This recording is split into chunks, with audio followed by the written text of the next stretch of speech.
जय हिंद साथियों, आप सभी का स्वागत करता हूं आप सभी के अपने YouTube platform smart study DS में।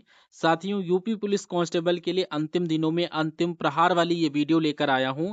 यानी कि पूरी दमदार तरीके से आज के सेशन को हम लोग कंप्लीट करवाएंगे और आपके पूरे पेपर को क्रैक करने वाले हैं आज के सेशन के माध्यम से। और आज के सेशन में कई सारे क्वेश्चंस आपके रियल एग्जाम में देखने को मिलेंगे, हिंदी, जीके, जीएस और करंट अफेयर के। तो अगर आपने दृढ़ निश्चय ले लिया है कि इस बार आपके यूपी कांस्टेबल का एग्जाम क्रैक होगा, तो आज के सेशन के हर एक क्वेश्चन का करेक्ट आंसर आपके मनोमस्तिष्क में सेव होना चाहिए आपके एग्जाम से पहले। 8 जून को आपका एग्जाम लगा हुआ है, तो ऐसा क्वेश्चन आएगा, हिंदी के क्वेश्चन मैं आपको करवाने जा रहा हूं। चेक करिए स्कोर कार्ड कितना जाता है आज के सेशन में। तो चलिए फर्स्ट नंबर क्वेश्चन की बात करें तो कह रहा है ज्ञानपीठ पुरस्कार किस भाषा से संबंधित है। तो याद कर लेना, ये संविधान की 8वीं अनुसूची की सभी भाषाओं से संबंधित है। राइट आंसर ऑप्शन सी हो जाएगा। कह रहा है कि सजावट का प्रत्यय क्या होगा। तो यहाँ पर सजावट में क्या प्रत्यय आएगा, तो आवट जो है ये सजावट का प्रत्यय आएगा। उसके बाद यहाँ पर सरस्वती का समानार्थी शब्द पूछा जा रहा है। तो यहाँ पर सरस्वती को शारदा, पार्वती, काली, चंडी में से क्या कहा जाता है। यहाँ पर शारदा कहा जाता है, ये सरस्वती समानार्थी शब्द हो जाएगा। शारदा शब्द को लॉक कर देना। नेक्स्ट, पूस की रात एक कहानी है, इसके रचयिता कौन है। तो यहाँ पर मुंशी प्रेमचंद्र जी का नाम आपने सुना होगा। Right answer option number C है, तो बिल्कुल करेक्ट आंसर आपका बनेगा। तो मधुर शब्द का विलोम निम्न में से कौन सा है, अगर आपसे पूछा जाए तो अगर कर्कश की बात करें, कर्कश, सुनहरा, सुदूर या मीठा, तो यहाँ पर कर्कश के साथ करिएगा। मधुर का विलोम कर्कश होगा। और अगर कर्कश का विलोम पूछा जाए तो आप लोग मधुर को लॉक करिएगा। नेक्स्ट देखिए, कांठ की हांडी बार बार नहीं चढ़ती, इसका अर्थ क्या होगा। ये आपने सुना बहुत होगा, लेकिन इसका मतलब आपको नहीं पता होगा। ऑप्शन में छल कपट का व्यवहार हमेशा नहीं चलता, लकड़ी का बर्तन आग से जल सकता है, दुर्भाग्य की मार बार बार नहीं होती, या बुरे दिन हमेशा नहीं रहते। तो अगर आपने ऑप्शन नंबर ए का चयन किया है तो बिल्कुल करेक्ट आंसर आपने किया है। नेक्स्ट, इनमें से कौन सा अनिश्चित संख्यावाचक विशेषण है। ऑप्शन में दिया गया बहुत आदमी, पूरा आनंद, सब जंगल या बहुत दूध। तो यहाँ पर बहुत आदमी जो दिया गया है ये एक अनिश्चित संख्यावाचक विशेषण है। और अगर यहीं पर 5 आदमी, 15 आदमी, 20, 30, 35 आदमी दिया होता तो निश्चित विशेषण हो जाता है। नेक्स्ट, कृतज्ञ का विलोम क्या होगा। तो आपको पता होना चाहिए, कृतज्ञ, यानी आपके क्वेश्चन का करेक्ट आंसर ऑप्शन डी बन जाएगा। नेक्स्ट, जो कहा ना जा सके उसके लिए एक शब्द क्या होगा, अकथ्य कहा जाएगा, यानी ऑप्शन नंबर डी को लॉक करिएगा। जो कहा ना जा सके उसके लिए एक शब्द अकथ्य होगा।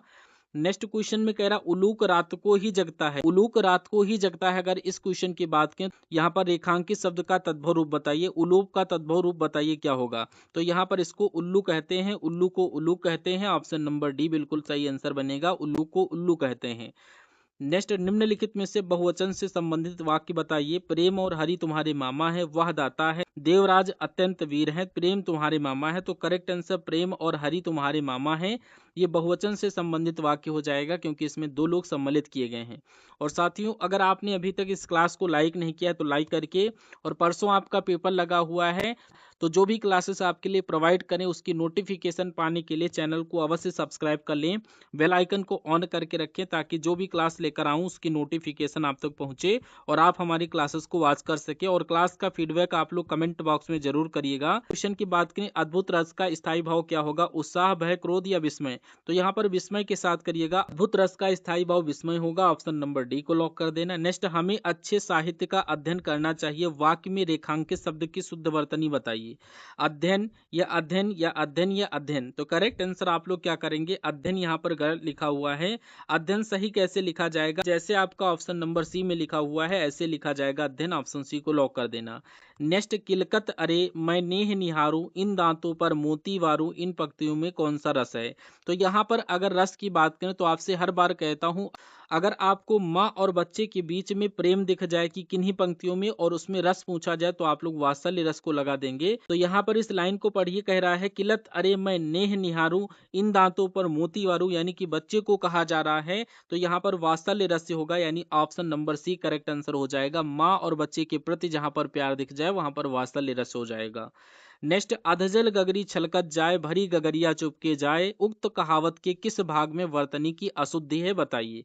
किस भाग में वर्तनी की अशुद्धि है आपसे पूछा जा रहा है।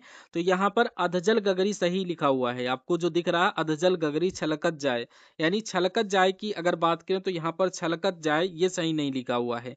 ये यहाँ पर छलखत होना चाहिए, यानी कि ये तो सही लिखा हो लेकिन यहाँ पर खत होना चाहिए, यानी दिक्कत जो आपको यहाँ नजर आएगी यहाँ पर छलखत होना चाहिए। ऑप्शन नंबर बी में यहाँ पर मैंने सही लिख दिया लेकिन यहाँ पर खा होना चाहिए। ऑप्शन बी को आप लोग लॉक करिएगा। नेक्स्ट, निम्नलिखित में से कौन सा वाक्य सकर्मक क्रिया की दृष्टि से अशुद्ध है? तो यहाँ पर शीला पत्र लिखती है, यानी ये तो सकर्मक वाक्य की दृष्टि से शुद्ध है। मोहन रोटी खाता है, यानी रोटी खाता है, ये भी सकर्मक वाक्य है। उपासना दूध पीती है, ये आपका सकर्मक वाक्य है। राम बहुत रोता है, तो यहाँ पर ऑप्शन नंबर डी वाला आपके क्वेश्चन का करेक्ट आंसर बनेगा। ये सकर्मक क्रिया नहीं है, इसलिए ऑप्शन डी बनेगा करेक्ट आंसर। नेक्स्ट, वह द्वार द्वार पर भीख मांगता चलता है, वाक्य में कारक कौन सा है? तो देखिए, द्वार द्वार पर आ जाए या में आ जाए तो वहां पर कौन सा कारक होता है? अधिकरण कारक होता है, इसलिए correct answer option number C को करिएगा। जन्म मरण में निम्नलिखित में से कौन सा समास है? तो मैंने आपको बताया था बीच में अगर ये योजक चिन्ह दिख जाए तो आप द्वंद्व समास लगाएंगे, यानी राइट आंसर ऑप्शन बी को लॉक कर देना। नेक्स्ट, कलंक का उपयुक्त एकार्थक शब्द क्या होगा? कलंक की बात करें तो इसका एकार्थक शब्द अपकीर्ति हो जाएगा। अपकीर्ति ऑप्शन नंबर ए आपकी क्वेश्चन का करेक्ट आंसर बनेगा। नेक्स्ट, सोठा छंद की विषम पंक्तियों में टोटल कितनी मात्राएं होती हैं? तो यहाँ पर 11 मात्राएं याद कर लें विषम पंक्तियों में होती है। नेक्स्ट, उसके बाद में पूछना निम्न में से भाववाची है, यानी भाववाची में आपको नहीं दिखेगा और से भी दिखेगा उस वाक्य में। तो यहाँ पर कह रहा मोहन पुस्तक पढ़ता है, नहीं आया, और यहाँ पर मोहन से बैठा नहीं जाता, यानी से भी आ गया और नहीं भी आ गया, तो ये कैसा वाक्य हो जाएगा? ये आपका भाववाची वाला वाक्य हो जाएगा। ऑप्शन सी को लॉक कर देना, यानी भाववाची वाले वाक्य नकारात्मक आपको मिलेंगे। नेक्स्ट, कौरवी किस बोली को कहा जाता है? तो यहाँ पर खड़ी बोली को लॉक कर दीजिएगा। Option number B correct answer बनेगा। और नेक्स्ट क्वेश्चन में कह रहा है इनमें से दंत ध्वनियां कौन सी है? तो यहाँ पर याद कर लेना ता था द ध न, यानी ये दंत ध्वनियां हैं। ऑप्शन सी को करेक्ट आंसर करिएगा। नेक्स्ट, हिमालय पर्वत भारत की उत्तर दिशा में स्थित है, रेखांकित शब्द में कौन सी संज्ञा है? तो हिमालय में आपसे पूछी जा रही कौन सी संज्ञा है? तो यहाँ पर आप लोग व्यक्तिवाचक संज्ञा के साथ करेक्ट आंसर करिएगा। आंसर ऑप्शन नंबर ए बनेगा। नेक्स्ट क्वेश्चन में कह रहा है मतय की किस संधि का उदाहरण है? देखिए, अगर आपको कोई भी संधि दिख जाए और दो मात्राएं आपको ऐसे दिख जाए तो वहां पर हमेशा वृद्धि संधि होगी, और अगर आपको एक मात्रा दिख जाए तो हमेशा वहां पर गुण संधि होगी। तो अगर आपने राइट आंसर ऑप्शन सी को लॉक किया है तो बिल्कुल सही आंसर बनेगा। नेक्स्ट, गाय मीठा दूध देती है, यह वाक्य किस काल का है? गाय मीठा दूध देती है, ये क्या सामान्य वर्तमान काल है, सामान्य भूतकाल है, तात्कालिक वर्तमान काल है, या संदिग्ध वर्तमान काल है? तो यहाँ पर सामान्य वर्तमान काल वाला वाक्य करिएगा, यानी कि यहाँ पर ऑप्शन नंबर ए बिल्कुल करेक्ट आंसर बनेगा। गाय मीठा दूध देती है। नेक्स्ट, सर्प का पर्यायवाची शब्द क्या होगा? तो सर्प को हम लोग ब्याल कहते हैं। ऑप्शन नंबर डी बिल्कुल करेक्ट आंसर आपके क्वेश्चन का बन जाएगा। विज्ञ का विलोम शब्द नीचे दिए गए विकल्पों में से चुनिए, तो यहाँ पर आप लोग क्या बताएंगे? अग्ग। ऑप्शन नंबर सी को लॉक कर देना। अग्ग का विलोम पूछे तो आप लोग विज्ञ बता देना, और विज्ञ का पूछे तो अग्ग बता देना। नेक्स्ट, क्यों, कामा, कब, कौन से सर्वनाम के उदाहरण हैं? अगर आपसे पूछा जाए तो आप लोग क्या बताएंगे? क्यों, कब, इनमें कौन सा सर्वनाम का उदाहरण है? ये कैसे सर्वनाम है? तो यहाँ पर क्यों, कब, इनसे यहाँ पर प्रश्न पूछा जा रहा है, इन शब्दों के माध्यम से प्रश्न पूछा जाता है, तो ये आपके प्रश्नवाचक सर्वनाम के उदाहरण बन जाएंगे। क्यों, कब, कहाँ, कैसे, तो यहाँ पर ऑप्शन बी को लॉक कर देना। नेक्स्ट, गंगा को देव नदी कहते हैं, गंगा के पर्यायवाची से वाक्य पूर्ण करें, यानी गंगा को और हम लोग किस नाम से जानते हैं? तो यहाँ पर मंदाकिनी के नाम से भी जानते हैं, इसको देव नदी मंदाकिनी के नाम से भी जानते हैं। इसका करेक्ट आंसर ऑप्शन डी करिएगा। पहले मैं सन्नाटा बुनता हूँ, किसकी पंक्ति है? अगर इन ऑप्शंस की बात किया जाए तो यहाँ पर आप लोग क्या राइट आंसर करेंगे? ये बहुत बार क्वेश्चन आपसे पूछा गया है, तो इसका करेक्ट आंसर आप लोग अज्ञे करिएगा कि Sachchidananda Hirananda Vatsyayan Agyeya. Number A correct answer बनेगा। उसके बाद अगले नंबर का क्वेश्चन देखिए, और आपने अभी तक इस सेशन को लाइक नहीं किया तो लाइक करके, चैनल पर अगर नए विजिट कर रहे हैं तो चैनल को सब्सक्राइब करके बेल आइकन को ऑन कर दें, और जय हिंद का कमेंट सेक्शन जरूर करिए कमेंट बॉक्स में, और क्लास कैसी लग रही है ये भी आपको कमेंट बॉक्स में बताना है, और अपने स्कोर कार्ड पर ध्यान देते हुए चलिएगा कि अंततः आपके कितने क्वेश्चन सही होते हैं।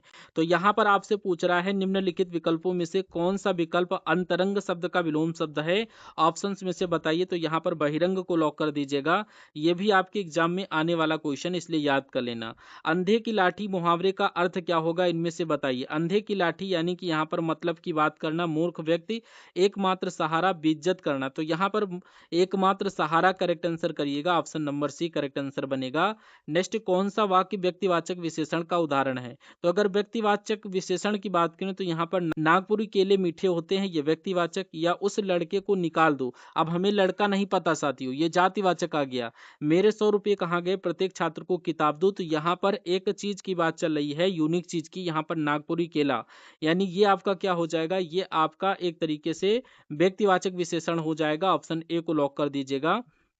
और नेक्स्ट क्वेश्चन में कह रहा कौन सा राज्य भारतीय संविधान की 6वीं अनुसूची में उल्लेखित नहीं है, नाम बताइए। आपसे पूछा जा रहा है, तो यहाँ पर असम, त्रिपुरा, मिजोरम तो है लेकिन नागालैंड नहीं है, इसलिए नागालैंड आपके क्वेश्चन का करेक्ट आंसर बनेगा। और अब हम लोग जीके के क्वेश्चन स्टार्ट कर रहे हैं, और यूपी जीके के क्वेश्चंस लेकर आ रहे हैं, और करंट अफेयर के क्वेश्चंस लेकर आएंगे, और देन आफ्टर फिर Hindi, UP GK, current affair के क्वेश्चंस करवा देंगे। तो ये सिलेक्शन वाली वीडियो आपको पूरा कंप्लीट वॉच कर लेना, क्योंकि 10 से 15 मिनट के अंदर ही हम आपको डबल क्वेश्चंस करवा देंगे। तो यहाँ पर आपसे पूछ रहा गेटवे ऑफ इंडिया कहाँ स्थित है, तो याद कर लेना ये मुंबई में स्थित है। ऑप्शन नंबर ए आपके क्वेश्चन का करेक्ट आंसर बनेगा। उस नेक्स्ट क्वेश्चन में पूछ रहा है पीतल किन की मिश्र धातु है। अगर आपसे पूछा जाए पीतल की बात करें तो तांबे और जस्ते की मिश्र धातु होती है। आंसर ऑप्शन नंबर बी के साथ जाना चाहिए। निम्नलिखित में से उत्तर प्रदेश का लोक नृत्य कौन सा है, चरकुला, लावा, कोलाटम या बिहू। तो यहाँ पर मैं कहूंगा चरकुला की अगर बात की जाए तो ये उत्तर प्रदेश का एक प्रसिद्ध लोक नृत्य है। Option number A correct answer बनेगा। नेक्स्ट, राइजोबियम और कुछ नीलहरित शैवाल जैसे सूक्ष्म जीव किसके स्थिरीकरण में मदद करते हैं, नाम बताइए। ऑप्शन में आपका दिया है carbon dioxide, carbon monoxide, sulphur dioxide व नाइट्रोजन। तो करेक्ट आंसर किस ऑप्शन के साथ करेंगे, तो यहाँ पर नाइट्रोजन को लॉक करिएगा, ये नाइट्रोजन के स्थिरीकरण में मदद करते हैं। ऑप्शन डी आप लोग याद कर लेना। नेक्स्ट, उत्तर प्रदेश को राज्य का दर्जा किस वर्ष में दिया गया, तो 1950 को लॉक कर देना, ये सन 1950 में दिया गया था। Option number C correct answer बनेगा। नेक्स्ट, सेबी का फुल फॉर्म आपसे पूछा जा रहा है, तो आप लोग क्या होगा बताइए। State and exchange board of India, state and enrolment board of India नहीं, securities and exchange board of India. बिल्कुल सही आंसर बनेगा, ऑप्शन सी को लॉक कर देना, ये बिल्कुल करेक्ट आंसर बनेगा। नेक्स्ट, शरीर में ऊतकों की अनियंत्रित वृद्धि के कारण निम्न में से कौन सा रोग हो जाता है, बताइए। इन ऑप्शंस में से बताइए कौन सा रोग हो जाता है, तो यहाँ पर कैंसर नामक रोग हो जाता है शरीर में ऊतकों की अनियंत्रित वृद्धि के कारण। Correct answer option number C को लॉक कर देना, अच्छा क्वेश्चन है। नेक्स्ट, वर्तमान में उत्तर प्रदेश राज्य में कुल कितने नगर निगम है, बताइए। तो अगर नगर निगम की बात करें तो यहाँ पर 17 नगर निगम है। Option number A correct answer बनेगा। नेक्स्ट क्वेश्चन देखिए, दो मांगदेछू जल विद्युत परियोजना का निर्माण कहाँ किया गया है, तो याद कर लेना, यहाँ पर मांगदेछू या जल विद्युत परियोजना की बात किया जाए तो इसका निर्माण भूटान में किया गया, भूटान करेक्ट आंसर बनेगा। नेक्स्ट, प्रथम एशियाई खेल किस वर्ष और कहाँ आयोजित किए गए थे, तो यहाँ पर 1951 में ये नई दिल्ली में आयोजित किए गए थे। ऑप्शन नंबर ए को लॉक कर देना, करेक्ट आंसर अगर आपका भी ऑप्शन नंबर ए है तो बिल्कुल सही आंसर बनेगा। तो भारतीय स्कीइंग और पर्वतारोहण संस्थान कहाँ स्थित है, इसका करेक्ट आंसर आप लोग किसके साथ करेंगे, गुलमर्ग, यानी भारतीय स्कीइंग और पर्वतारोहण संस्थान की बात किया जाए तो ये गुलमर्ग में स्थित है। ऑप्शन बी को लॉक कर देना। निम्नलिखित पुस्तकों में से कौन सी पुस्तक पूर्व अमेरिकी राष्ट्रपति बिल क्लिंटन की आत्मकथा है, तो बिल क्लिंटन की आत्मकथा की अगर बात करें तो यहाँ पर माई लाइफ नामक इनकी आत्मकथा है। सही आंसर आपका ऑप्शन नंबर डी के साथ बनेगा। और नेक्स्ट क्वेश्चन देखिए, वर्ष 1962 में मैकमोहन रेखा के क्षेत्र में भारत का युद्ध किस देश के साथ हुआ था, नाम बताइए। तो यहाँ पर किस देश के साथ हुआ था, याद कर लेना, चीन देश के साथ हुआ था। चीन आपके क्वेश्चन का बिल्कुल सही आंसर बनेगा। नेक्स्ट, निम्नलिखित में से किस राज्य सरकार के द्वारा तानसेन संगीत समारोह आयोजित किया जाता है, नाम बताइए। तो यहाँ पर मध्य प्रदेश सरकार यानी एमपी को लॉक कर देना, ये बात याद कर लेना, तानसेन संगीत समारोह वाला क्वेश्चन आपके लिए वाकई में इंपॉर्टेंट है, पूछा जाएगा। नेक्स्ट, सांची स्तूप की नींव निम्नलिखित में से किस सम्राट के द्वारा रखी गई थी, याद कर लेना, ये अशोक के द्वारा रखी गई थी। अशोक आपके क्वेश्चन का करेक्ट आंसर बनेगा। नरोरा परमाणु ऊर्जा संयंत्र कहाँ स्थित है, ये कहीं और नहीं, ये अपने उत्तर प्रदेश में स्थित है। ऑप्शन डी को लॉक कर देना, करेक्ट आंसर बन जाएगा। नेक्स्ट, पीएम स्वनिधि नामक योजना के लिए लक्षित समूह निम्नलिखित में से कौन सा है, नाम बताइए। तो यहाँ पर बात चल रही है किसकी, करेक्ट आंसर आपका बनेगा रेहड़ी वाले, यानी ऑप्शन नंबर बी बिल्कुल सही आंसर बनेगा। पीएम स्वनिधि नामक योजना के लिए लक्षित समूह निम्नलिखित में से कौन सा है, रेहड़ी वाले, याद कर लेना, option number B correct answer है। नेक्स्ट, भारत में नागरिकता अधिनियम किस वर्ष पारित हुआ था, नाम बताइए। 1955 को याद कर लेना, ये 1955 में पारित हुआ था भारत में नागरिकता अधिनियम, इसलिए correct answer option number B बनेगा। निम्नलिखित में से कौन खिलाड़ी एक पिस्टल शूटर है, तो यहाँ पर कौन सा पिस्टल शूटर है, ऑप्शन में दिया गया सौरभ चौधरी, पंकज। आंडवाणी, संदीप चौधरी या अमित पंघाल। तो करेक्ट आंसर सौरभ चौधरी के साथ करिएगा। ऑप्शन ए करेक्ट आंसर बनेगा। नेक्स्ट, भारतीय संविधान में कानून के शासन का विचार किस देश से लिया गया है? तो यहाँ पर ब्रिटेन को लॉक कर देना, ऑप्शन नंबर ए, ये ब्रिटेन देश से लिया गया है। Correct answer option number A बनेगा। निम्नलिखित में से कौन सा ब्रिटिश भारत में महात्मा गांधी के नेतृत्व में पहला सत्याग्रह आंदोलन था? यहाँ पर आपका जवाब बारदोली सत्याग्रह नहीं, चंपारण सत्याग्रह हो जाएगा। यानी कि ब्रिटिश भारत में महात्मा गांधी के नेतृत्व में पहला सत्याग्रह आंदोलन चंपारण सत्याग्रह था। Right answer option number B आपने किया है, तो बिल्कुल करेक्ट आंसर है। नेक्स्ट, डैश में विमुद्रीकरण भारत सरकार के द्वारा की गई थी, एक नई पहल थी। तो याद कर लेना, नवंबर 2016, नवंबर 2016 option number B correct answer बनेगा। उसके बाद देखिए, निम्नलिखित में से कौन सी अंतर्राष्ट्रीय सीमा सबसे लंबी है? तो यहाँ पर अगर सबसे लंबी सीमा की बात किया जाए तो भारत बांग्लादेश, इसकी अंतर्राष्ट्रीय सीमा सबसे लंबी है। यानी भारत की सबसे ज्यादा जो टच, यानी कि जो सबसे लंबी सीमा टच करता है वो बांग्लादेश करता है। आपके क्वेश्चन का correct answer option number A बनेगा। नंदा और पिंडारी नदियों का संगम स्थल कौन सा है निम्नलिखित में से? कर्णप्रयाग को लॉक करिएगा। Correct answer option number C, Karnaprayag के साथ करना। उसके बाद आपसे पूछा जा रहा है, निम्नलिखित में से किसी भारत में एक फसल के तौर पर वर्गीकृत नहीं किया गया है, बताइए। तो यहाँ पर किसको नहीं किया गया है, ये आपसे बात पूछी जा रही है। निशा, रबी, जायद या खरीफ? तो यहाँ पर आपका करेक्ट आंसर, यानी कि रबी, जायद और खरीफ, ये भारत के तीनों फसल के प्रकार हैं, लेकिन निशा ये गलत हो जाएगा और यही आपके क्वेश्चन का करेक्ट आंसर बनेगा। हाल ही में केंद्रीय औषधि मानक नियंत्रण संगठन ने के उपचार के लिए यहाँ पर कार्टरमी दवा को मंजूरी दी है। तो यहाँ पर कार्टरमी दवा की जो मंजूरी दी गई है, तो यहाँ पर रक्त कैंसर को लॉक करिएगा। यानी कि केंद्रीय औषधि मानक नियंत्रण संगठन ने रक्त कैंसर रोग के उपचार के लिए कार्टमी दवा को मंजूरी दी है। ये क्वेश्चन इंपॉर्टेंट है, याद कर लेना, ठीक है। 38वें राष्ट्रीय खेलों में पदक तालिका में प्रथम स्थान किसने प्राप्त किया है? तो यहाँ पर services sports control board, option number C correct answer बनेगा। हाल ही में वन उत्पादकों के लिए प्रमाण सर्टिफिकेशन पाने वाला पहला राज्य कौन सा बन गया है? करेक्ट आंसर किस ऑप्शन के साथ बनेगा, बताइए। वन उत्पादों के लिए प्रमाण सर्टिफिकेशन पाने वाला पहला राज्य कौन बन गया है, नाम बताइए। तो यहाँ पर आप लोग आंध्र प्रदेश को लॉक करिएगा। उत्पादों के लिए प्रमाण सर्टिफिकेशन पाने वाला पहला राज्य बन चुका है। उसके बाद देखिए, यहाँ पर गुरजंत सिंह किस खेल से संबंधित है जिन्होंने हाल ही में संन्यास की घोषणा की? तो यहाँ पर याद कर लेना, ये हॉकी के खेल से संबंधित है। गुरजंत सिंह जो कि हॉकी के खेल से संबंधित है, हाल फिलहाल में संन्यास की घोषणा की है। नेक्स्ट, किस राज्य सरकार ने छात्रों को इंटरनेट की लत से बचाने के लिए एक नई डिजिटल नीति पेश की है? तो यहाँ पर याद कर लेना, कर्नाटक राज्य की बात चल रही है। कर्नाटक राज्य सरकार ने छात्रों को इंटरनेट की लत से बचने के लिए एक नई डिजिटल नीति को पेश किया है। नेक्स्ट, किस देश ने छोटे बच्चों के लिए स्क्रीन टाइम दिशा निर्देशित किया है? तो यहाँ पर यूके को लॉक कर देना, यूके ने ये काम किया है। Correct answer option number A बन जाएगा। तो ये थे आज के सेशन के 74 क्वेश्चन। आप लोग कमेंट बॉक्स में बताइए कि इन क्वेश्चंस में से कितना आपका स्कोर काट गया। सेशन अगर आपको पसंद आया तो सेशन को लाइक करके, चैनल पर न्यू विजिट कर रहे थे तो चैनल को सब्सक्राइब कर लेना।